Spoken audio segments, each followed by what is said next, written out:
Estamos ao vivo. Boa tarde, mais uma live aqui comigo, a Nutri Michele e eu também Nutri Laura Cogini. Hoje então o tema da nossa conversa vai ser sobre saúde intestinal.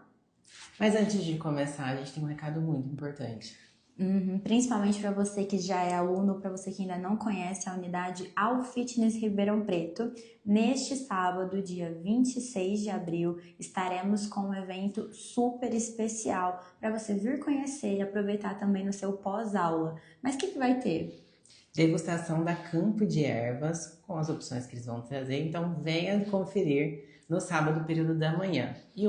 Pessoal, esse evento é uma iniciativa nossa, do time de nutrição, aqui da All Fitness, e nós estaremos presencialmente tirando as suas dúvidas para aquele que ainda não conhece como é ter um acompanhamento nutricional ou nem sabia, na verdade, que está tão de perto e é possível mudar a sua qualidade de vida, o seu desempenho no treino e tantas outras possibilidades de transformação para a sua vida através da alimentação. Sábado, período da manhã, estamos aqui. Estaremos aqui, fica o convite para você que também já vai vir fazer aula, para quem não conhece ainda a unidade, e aproveitar para nos conhecer também pessoalmente, se você acompanha as nossas lives por aqui. Vamos começar então. Então, tem tanta coisa para falar. Muita coisa, e é um tema que vem sido discutido até recentemente. Então, a gente consegue abranger a saúde intestinal em vários vieses da nossa rotina, da nossa vida, enfim. E a gente precisa trazer esse assunto desde antes mesmo da gente nascer. Então, a saúde intestinal ela é um ponto onde a gente estuda vindo a partir da gestação. E talvez a gente não fale muito sobre isso, ou pelo menos não tanto quanto deveria. Então, a gente está mais habituado a ver mais sobre saúde intestinal ou se preocupar com isso ali no momento da constipação. Começou uma constipação intestinal, a gente começa a se preocupar, só que na verdade esse hábito ele começa lá atrás. Então, trazendo nessa parte da gestação, a gente começa com alguns tratamentos, pensando na flora intestinal da própria gestante e também como uma forma de você prevenir algumas doenças autoimunes que podem sim ser transpassadas pelo bebê, né, para o bebê através ali da placenta. Então, a gente consegue dominar e consegue diminuir os riscos para que você passe algum tipo de inflamação, ou, por exemplo, dermatites, algumas outras doenças também inflamatórias para o seu feto. Inclusive, muita incidência, principalmente de criança, com inflamações do trato respiratório. E se a gente pensar, poxa, mas será que o trato respiratório, então, ou da pele, está correlacionado assim com a microbiota? Não só a nossa como adulto, mas também quando o bebê e inclusive da mãe. Então é muito importante nós pensarmos de como esse impacto ele é muito grande para que a gente possa realmente transformar a nossa alimentação. E primeiro falando da alimentação, todo mundo sabe que a gente tem que consumir fibras e junto com a fibra tem que consumir a água. Mas o que ainda nos leva a não fazer isso, e principalmente se eu quero melhora da minha saúde, eu preciso pensar a respeito da minha alimentação, as fontes de fibras e dois termos importantes que nós vamos falar. A diferença entre pré-bióticos e probióticos. Nós temos no nosso intestino uma colonização de bactérias. E não basta apenas eu dar bactérias boas no intestino que está inflamado, está ruim. Foi o que nós acabamos de dizer, inclusive na gestação. Então, além disso, claro que a mãe precisa ter todo um suporte da sua alimentação e entrar com os probióticos, são as bactérias boas. Mas tratar esse intestino inflamado e junto com isso a gente pode entrar com os pré-bióticos, que são alimentos para que as suas próprias bactérias elas desenvolvam bactérias fortes, boas e eliminem as patogênicas, que são aquelas que vão ocasionar a inflamação. Isso, inclusive, na infância. Com certeza. Então, novamente, para esse tema, a gente tem que se atentar que se você conhece ou está gestante e tem já esse cuidado com a parte alimentar, saiba que é de extrema necessidade que você se preocupe com isso. Normalmente, na parte gestacional, fica mais preocupada com o ganho de peso, com essa parte dos exames, inclusive a suplementação das vitaminas na gestação, caso você não tenha uma microbiota saudável, elas não vão ser bem absorvidas. Então, se a gente está ali com a mucosa intestinal inflamada, de fato, quando você suplementa aqueles medicamentos, é como se a molécula da suplementação passasse e fosse embora, porque não vai ter qualidade e capacidade de absorver o que está sendo consumido. E, na verdade, isso pode ser muito caro, não só financeiramente, mas para a saúde mesmo. Então, todo um planejamento que você está recebendo de um profissional, você precisa entender que, desde que você faça a ingestão e isso de fato tem uma biodisponibilidade, vá fazer alguma função no seu organismo, seu intestino precisa estar saudável.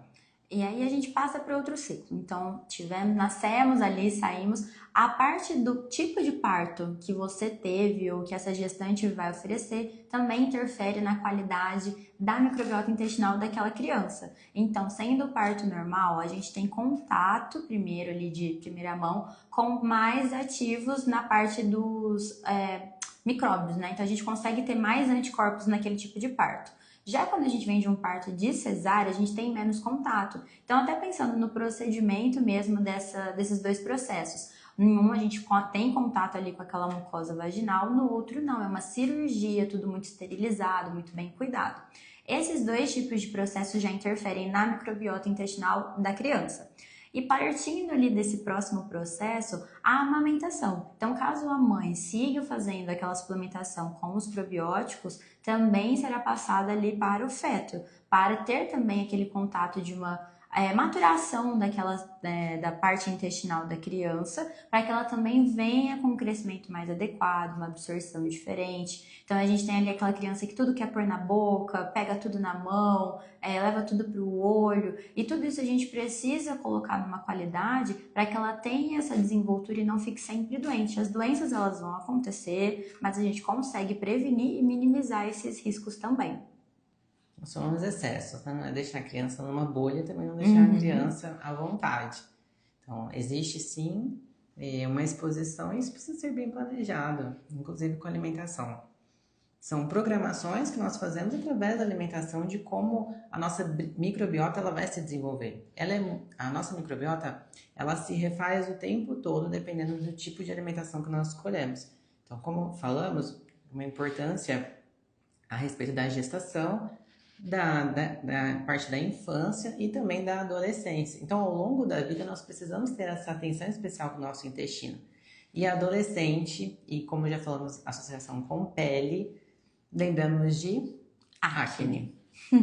E trazendo esse assunto da acne, praticamente 80% da parte dos adolescentes tem algum contato ou alguma questão com a parte das acnes, seja na parte facial, na parte dorsal ou até mesmo peitoral. Então tem aquela acne inflamatória, que é a que gera o pus, e tem aquela também que é a mais vermelhinha por inflamação. Então a gente entende normalmente, é o suor, é um perfume, enfim, na verdade é o seu corpo te dizendo que alguma coisa está acontecendo. Então o nosso corpo ele é muito inteligente, ele sempre vai dar sinais de alguma coisa. E quando a gente traz o olhar clínico para a adolescência, normalmente vai ser um indivíduo que ou está se alimentando mais na escola, por exemplo, ou está com mais contato de alimento industrializado e ultraprocessado, tá passando ali pela parte da maturação, então tá muito estressado, é muito mais assim agitado, e tudo isso vai interferir na sua qualidade da microbiota. E a acne ela vem como uma resposta do nosso corpo para isso, de que opa, pera lá, tem alguma coisa errada acontecendo.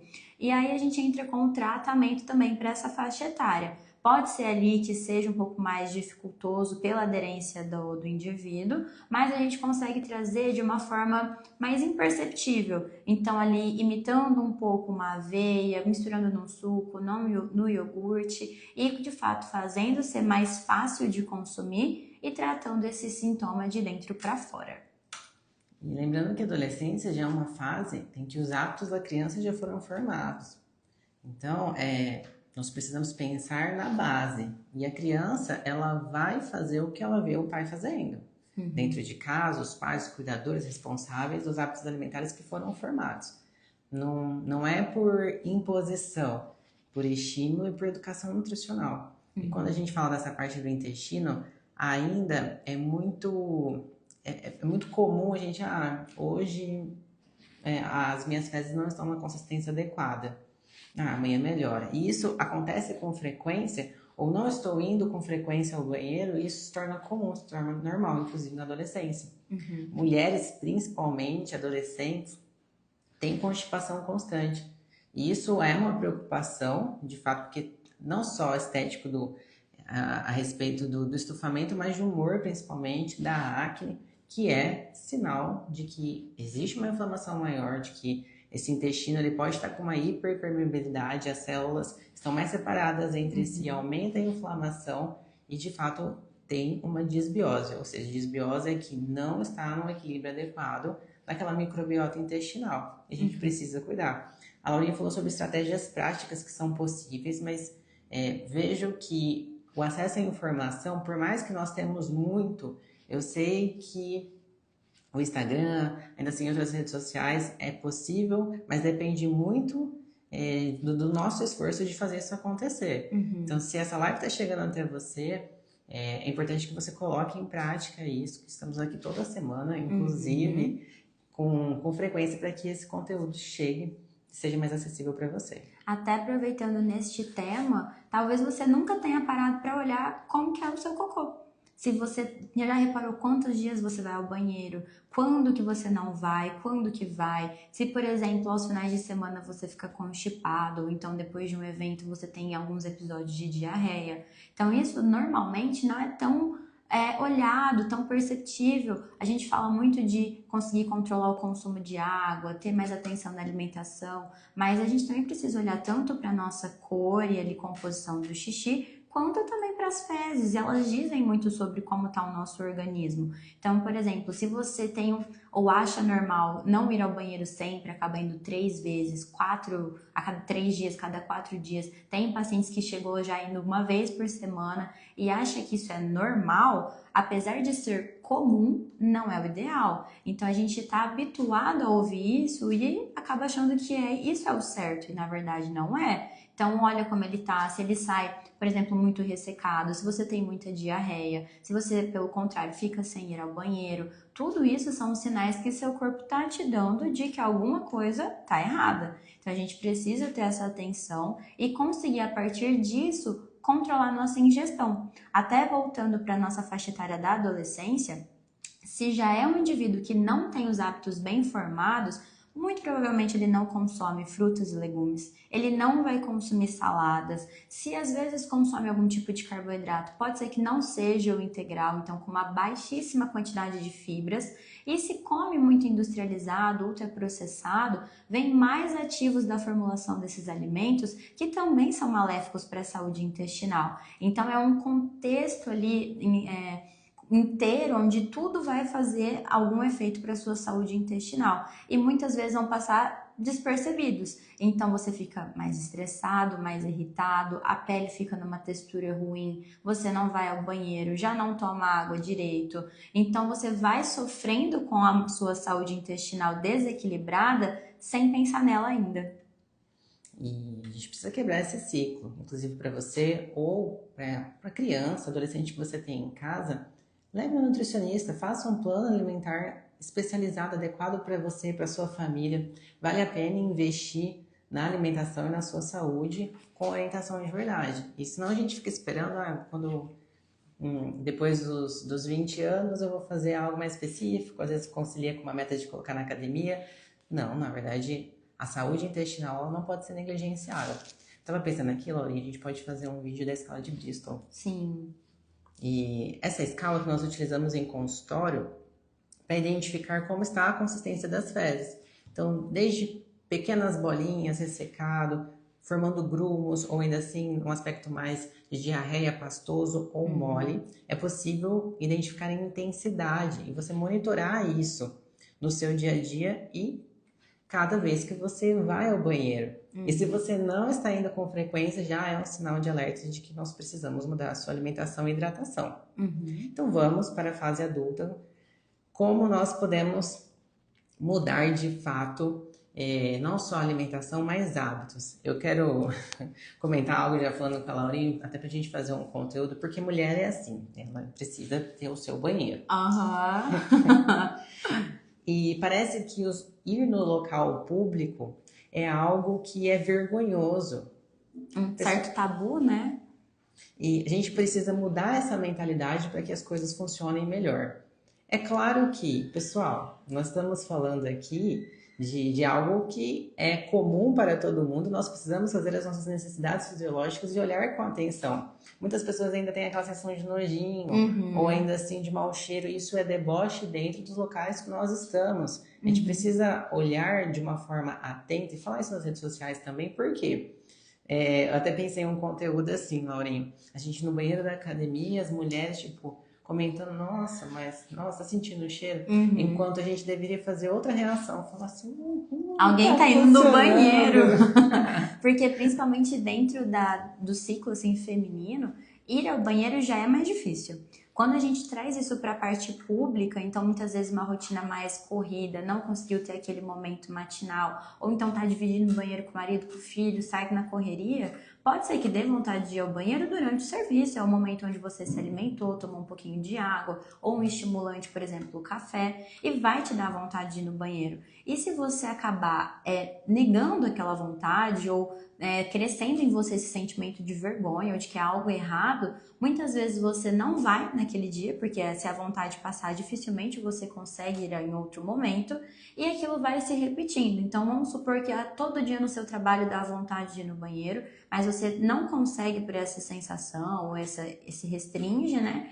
E isso vai progredindo. Então, quando você chegar para o seu médico, para o seu nutricionista, e você falar, nossa, eu não vou no banheiro, só consigo ir uma vez por semana. Mas por quê? Não dá vontade? Não, dá, mas quando dá eu não vou. Então, seu corpo tá pedindo para você ir, você não vai. Aquele cocô que tá ali, se ele era saudável, ele vai ficando cada vez mais ressecado, vai gerando mais estufamento, vai procriando mais bactéria ruim e ainda assim você vai se sentindo... O termo enfesado, ele é real, a gente fica enfesado. E isso é um malefício gigantesco. Então, você vai fazendo isso todos os dias e quando você consegue ir ao banheiro, é um sofrimento. Porque você tá com um cocô acumulado ali. E isso é muito ruim pro nosso corpo. E como mudar isso? E aí a gente entra de novo nessa questão de torne normal. Todo mundo vai. Se você quer ir, alguém ali do seu escritório já foi ou vai e tá tudo bem. Tentar, né, pelo menos ter um horário fixo para ir ao banheiro. Normalmente nosso corpo responde melhor período da manhã ou após uma refeição. Então a gente entra naquele pensamento de que tudo que entra tem que sair. Então a gente se alimenta, o nosso corpo faz a digestão, faz a absorção do que precisa, o que não precisa ele excreta. Então, mais ou menos próximo ali depois de uma refeição, e trazer esse hábito cada vez mais comum, tá? Então, se você tem vontade, respeite, vá ao banheiro, que tá tudo bem. Se você for alguém, às vezes vai até depois de você. E, além disso, trazer esse olhar clínico para a sua alimentação, para a sua rotina. Então, às vezes, se você tá com muita diarreia ou tá muito constipado, algum ponto aí a gente consegue melhorar com a parte nutricional. Melhorar, de fato, esse histórico, né? É possível ter uma boa saúde intestinal. Só ressaltando, o melhor momento, pessoal, é próximo da refeição e pela manhã. Principalmente quando nós estamos deitados, nós acabamos de levantar, estávamos deitados, ao levantarmos a gente tem uma ação da atmosfera, da gravidade mesmo. E existe, além disso, uma movimentação específica que a gente chama de varredura em todo o nosso trato gastrointestinal. Inclusive é um caso, né? Infelizmente, se acontecer uma criança engolir uma moeda, qual que vai ser o melhor horário para que ela possa realmente ser eliminada no organismo? Pela manhã, porque existe um movimento específico do corpo para isso, mais a ação da atmosfera, mais a ação do alimento. Então, vale a pena investir nessa rotina matinal, principalmente quem toma café, mais a resposta da cafeína. Então, acorde antecipadamente, faça uma refeição com calma, porque se você tiver com pressa, você não vai nem pensar. Que você precisa dar essa pausa, precisa ter essa rotina. Então, para que você possa incluir, acorde mais cedo, faça o seu café da manhã com calma, depois tenha alguns minutos depois da sua refeição para que faça, você sinta a vontade, vai, por exemplo, em casa para aproveitar essa oportunidade, faça um módulo de fibras ao longo do seu dia anterior, consuma fibras no seu café da manhã e o consumo de água esteja adequado para que a gente crie aquele cenário perfeito. E depois desse hábito, ele vai se tornar cada vez mais frequente. E depois, como essas fezes não estão ressecadas, você deu vontade de ir em outro momento, já não vai ser tão difícil. Porque às vezes acontece de, acabei de almoçar, me deu uma leve vontade, porém ela já tá ressecada, fica muito mais difícil, pessoas fazem força, ou ainda assim tentam e não conseguem estimular esse hábito por causa de uma sucessão de fatores. Exatamente. E deixar também isso, a parte da água matinal, dentro da parte clínica, tem funcionado muito bem, principalmente para a saúde feminina. Então, vamos lá, a gente estava dormindo, também levantou, passou por todos esses processos. O nosso corpo, até o primeiro xixi, ele é bem mais forte, justamente por esse movimento da varredura, como se a gente estivesse, de fato, eliminando tudo que tinha de ruim ali naquele metabolismo à noite, naquele processo de detox do nosso corpo. A gente já acorda desidratado. Então, se você já tem tendência a uma fezes mais ressecada, acorde, tome sua água, faça sua refeição e numa constância de pelo menos 3 a 4 dias, você com certeza já vai ver uma melhora nesse sentido matinal, mas também vale esse olhar para o restante da sua alimentação. Tanto ali na parte do almoço, se você tem o hábito de consumir legumes e saladas, para a parte ali da parte da tarde, se você tem o hábito de algumas frutas. Tem frutas que têm mais essa ação laxativa que vão ajudar para quem tem parte da constipação. E em contrapartida também tem as frutas que ajudam quando a gente está com os episódios de diarreia. Então a gente precisa ter tudo isso muito bem equilibrado e trazer essa alimentação ajustada também para o período da noite. Então se você tem o hábito de jantar muito tarde, muito perto de deitar, come rápido, às vezes come mal. Mastigação ali é rápida ou na frente de telas, não sabe nem o que está comendo. Você vai engolir pedaços maiores, você vai levar esses pedaços maiores para o estômago, que vai ter mais dificuldade de digerir. Esses pedaços vão para o seu intestino, às vezes mal digeridos, não vão ser absorvidos e ali vão piorar o quadro da sua microbiota intestinal. Então, são pequenas ações que a gente precisa ter atenção para que elas, de fato, contribuam, né? Elas ajam juntas para melhorar o seu sistema ali da parte digestiva e intestinal. Tudo isso porque eu fico assistindo no celular quando estava comendo. E agora a gente traz ali esse ponto da parte já senil. Então, a gente vem para os idosos. Se a gente chega na parte da velhice com o sistema intestinal mais debilitado, pensa, a gente já está um pouco mais velho, tem a sensibilidade nutricional ali para alguns nutrientes, muitas ou pelo menos algumas faltas de vitaminas e às vezes já com a mastigação com algum déficit, seja por alguma falta dentária, uso de prótese, até a perda do apetite. Então a gente já tem vários outros canais que podem ter algum problema, né? Alguma parte deficitária. Se a gente já chega lá com a parte intestinal ainda mais debilitada, torna tudo ainda mais difícil. Normalmente no caso dos idosos já não é tanto constipação, é mais casos de diarreia. Então normalmente o idoso come ou até sente mais desconforto em relação a lactoses ou muito farináceos e tem os quadros de diarreias mais frequentes. Por conta também de algumas faltas de vitaminas, precisam tomar muito remédio ou alguma parte de suplementação e cada vez mais remédios, principalmente do fator antibiótico, vão destruindo a nossa flora intestinal. Exato, então assim, o antibiótico ele vai entrar no nosso corpo para matar qualquer tipo de bactéria, seja ela boa ou ruim.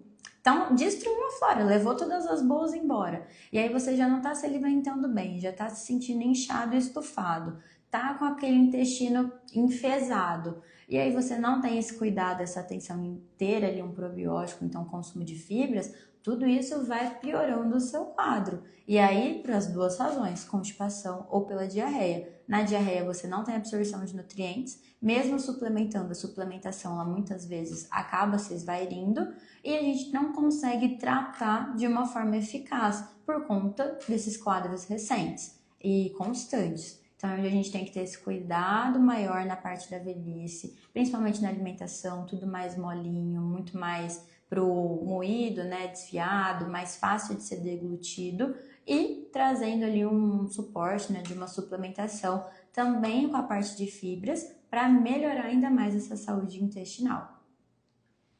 E principalmente nessa fase, a gente precisa pensar em intestino, pessoal. Porque é totalmente dependente do quanto o prognóstico da qualidade de vida ela vai mudar. Porque o intestino, se não o absorve, Toda medicação, suplementação, a gente precisa contar de que não vai estar 100% eficaz. Então, preservar o nosso intestino ao longo da idade é de suma importância para a nossa qualidade de vida. E lembrando que, da mesma forma como a gente disse, que a gente não... esses fatores são importantes quando a gente ficar também da melhor idade, a gente não se importar com algumas questões, porque os esfíncteres vão ficando também ao longo da idade comprometidos, a gente não vai ter um hábito intestinal como de adulto, e essa parte do envergonhado pode prejudicar muito a saúde do próprio idoso, porque lidar com essas questões eu sei que é desconfortável para todo mundo, mas essa consciência a gente só vai ter lá na frente se nós criarmos ela hoje, se nós nos conscientizarmos hoje. Então, para que lá na frente a gente não seja aquele idosinho que fala, não vou tomar suplemento, vitamina, carne. Vamos pensar hoje que existe toda a mudança nas papilas gustativas, na dentição, mastigação, absorção e os hábitos que nós criamos, lembra? Na infância, na adolescência, na vida adulta, ela vai permanecer na nossa vida, na melhor idade, na velhice. Então, essa construção ela é ao longo do tempo e a conscientização ela é importante em qualquer momento. Até a gente falou muito em relação à parte de constipação, né, diarreia, o hábito intestinal, mas se você tem uma saúde intestinal em desbiose, né, desequilibrada, aumenta muito mais a sua chance de ter quadros depressivos. Você pode sofrer ali de outros tipos de sintomas também, como a parte de queda de cabelo, mau humor, piorar ali o seu estresse, ficar doente mais fácil. Então, todo esse cuidado com a sua microbiota é como se você tivesse mais longevidade, você vai conseguir ser mais ágil, mais ativo, mais vívido ali, independente da fase que você esteja, só com esses cuidados. Então, a gente também tem para melhorar, né, trazer assim aquela cereja do bolo, alguns suplementos que vão auxiliar nessa questão. Então, a gente tem um mais conhecido, talvez seja a glutamina, que ela é um tratamento. Ela não precisa e normalmente não é de uso diário, contínuo, assim, sem um intervalo de tempo. Você vai ter um período de tempo para tomar uma quantidade individualizada para você, com um objetivo específico. Aí, além da glutamina, nós podemos trabalhar também com as enzimas digestivas, pensando em outro canal ali da saúde intestinal, que seria a digestão, então fazer as moléculas chegarem melhor absorvidas ali para a sua saúde intestinal, e os pró e pré-bióticos. E alguns tipos de fibras dentro dos pré-bióticos, que muitos falam do psyllium, né? O que é esse tal de psyllium? É um dos tipos de fibras. Então, quais são os módulos, as opções de fibras? Os módulos de fibras, fós, inulina, ainda assim a da aveia, beta-glucana, goma-cássia, dentro de um módulo de fibra. A goma-cássia tem separado, ou ainda assim o psyllium e outras opções. Por isso que existe um protocolo individualizado. Então, alimentação, pré-bióticos, probióticos, glutamina, outras suplementações que são essenciais, vitamina D, ômega 3, uma prescrição de um zinco, algo mais pontual para você. E lembrando, como a Loriane disse, são períodos. Então, a nossa microbiota ela é muito adaptável, por isso que não é toda estratégia de suplementação em qualquer momento. Ela precisa ser planejada de 30, 60, 90 dias. Quais são os sintomas anteriores e depois, se você não tiver o seu engajamento ao longo desse caminho, nunca vai melhorar, né? A gente precisa pensar... nós estamos aqui para te dar a mão, estender a mão, propor caminhos, planejar, estar junto com você nas suas dificuldades. Mas é necessário também que você dê um passo após o outro para que juntos a gente alcance realmente essa transformação, a qualidade de vida e saúde intestinal, que esse foi o nosso tema. E o próximo, qual será? Eu deixo para vocês. Novamente, esse tema também ele foi recebido na caixinha antes do feriado, né, da última live. E aqui a gente deixa esse espaço aberto para caso tenha um tema, uma dúvida, que você que aqui nos assiste, nos acompanha, tem dificuldade de entender nessa linguagem um pouco mais fácil, que é um suporte um pouco mais abrangente, né, de uma forma mais facilitadora, e a gente traz esses conteúdos, alguns pontos específicos para que você também tenha mais contato com a nutrição. Igual a Mi falou, a gente tem hoje uma gama de facilidade para acessar alguns assuntos, mas se a gente não for atrás, dar esse primeiro passo, eles não chegam para nós de mão beijada. Então, caso você tenha aí alguma dúvida do seu dia a dia, seja com a sua alimentação, pode nos mandar ou aqui na caixinha ou então mesmo no direct, que pelo menos uma vez por semana a gente tem feito as lives, trazendo esse conteúdo de uma forma mais descomplicada para te ajudar e às vezes ajudar alguém que você conhece. Pessoal, beijo das Nutris para vocês. Sábado temos evento, não esqueçam, a gente aguarda você no período da manhã e teremos mais, né, eventos em breve. Mas só para quem acompanhar aqui. Para quem estiver junto com a gente. E obrigada a todos que estão aí, ou que você vai ver, manda um aviãozinho, compartilha essa live com mais alguém que precisa saber sobre saúde intestinal. Muito obrigada, Beijo, pessoal. Jaque. Até mais.